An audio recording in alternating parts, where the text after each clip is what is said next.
Narito tayo ngayon upang matunghayan ang talaga ng mga nag-iinit at napaka-latest na issue ni Ate Erica.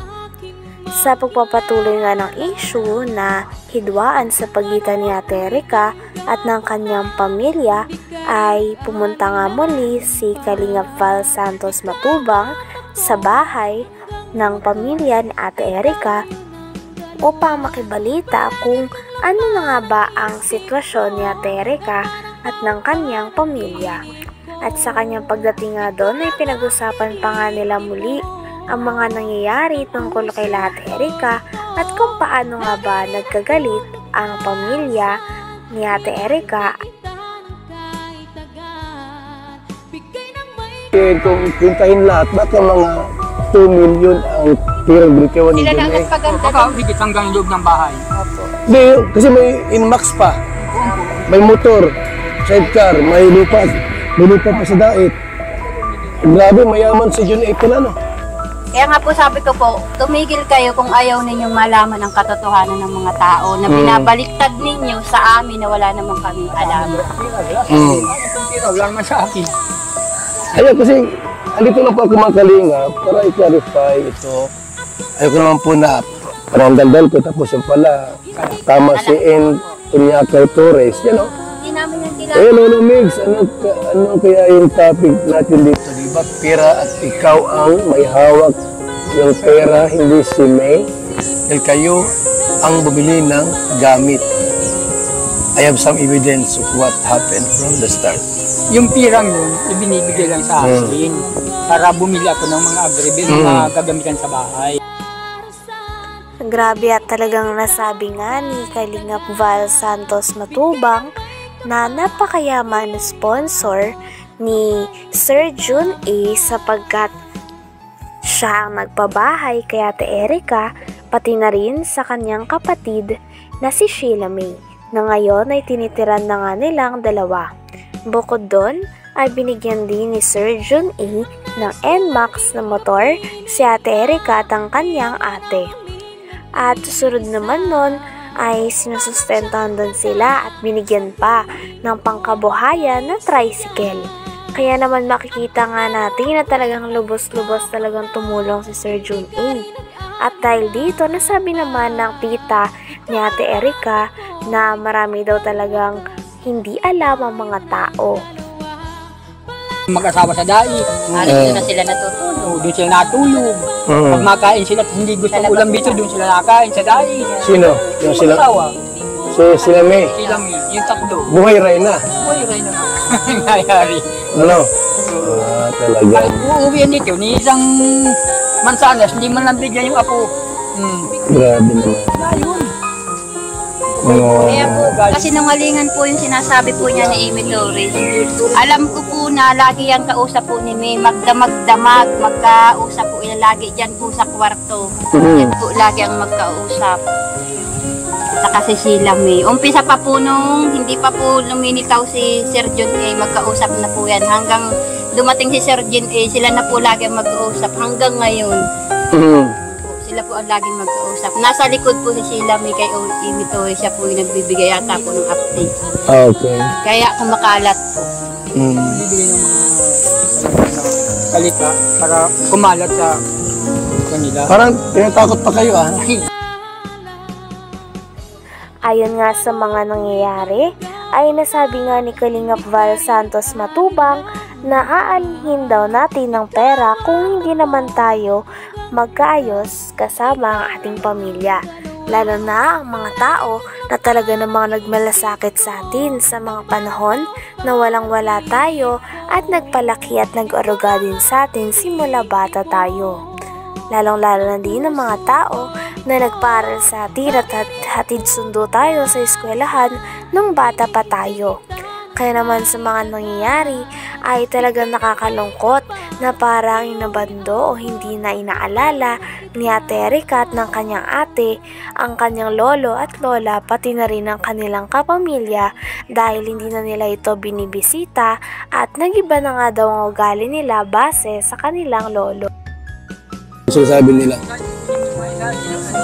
inaano ako. So maganda rin yung malaman natin lahat ang pangyayari po. Nandito kami, ating kalinga, para malaman natin ang buong katotohanan bakit umantong sa ganito na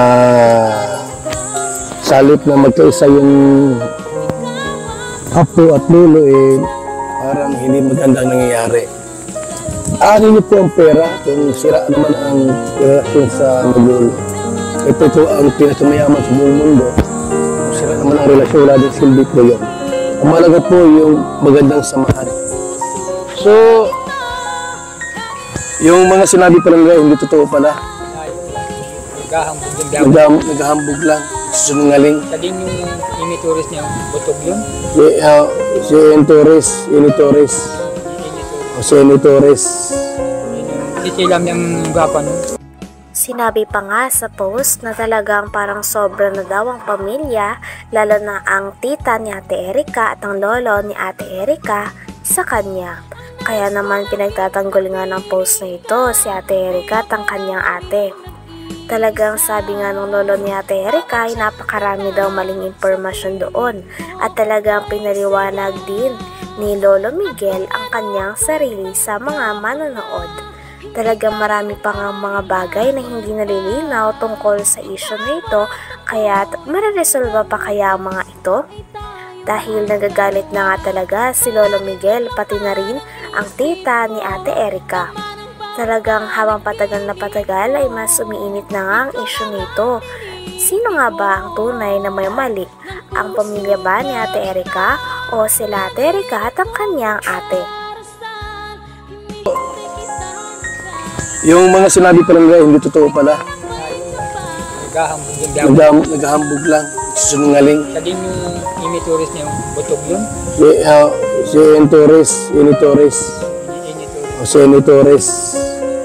Si Silam yung gapa nun. Ang kausap palagi. Nasa likod yun yung layo. Kaya naaalam mo. Ibinubog lang. Meron na palang motor si Erica. Max. Oo, meron. Anong pala yung motor niya? Murang Mabuti, may lisensya naman yan.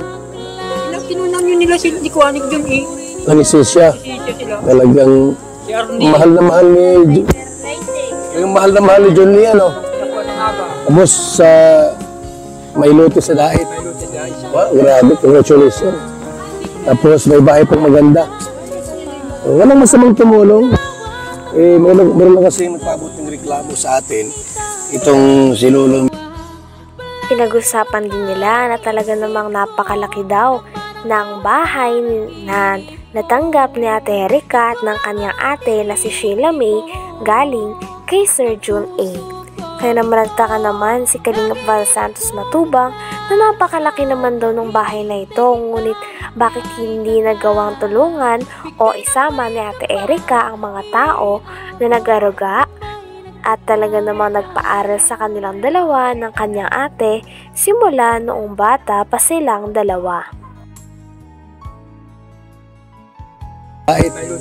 Wow, grabe, congratulations.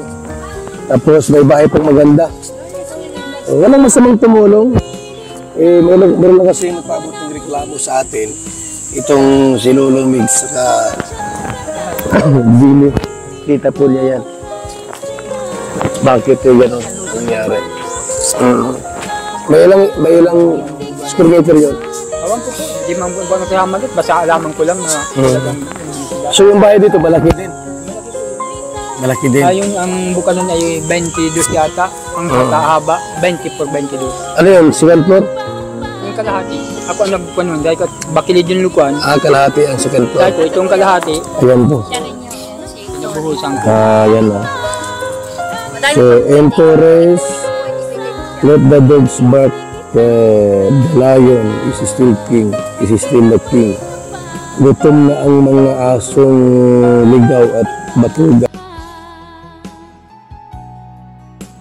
Hanggang dito na lamang muna ang ating napakainit, nagtitrending at talaga namang mas nakakaintriga na issue ni Ate Erica. Maraming salamat sa inyong panonood. Hanggang sa muli. Bye!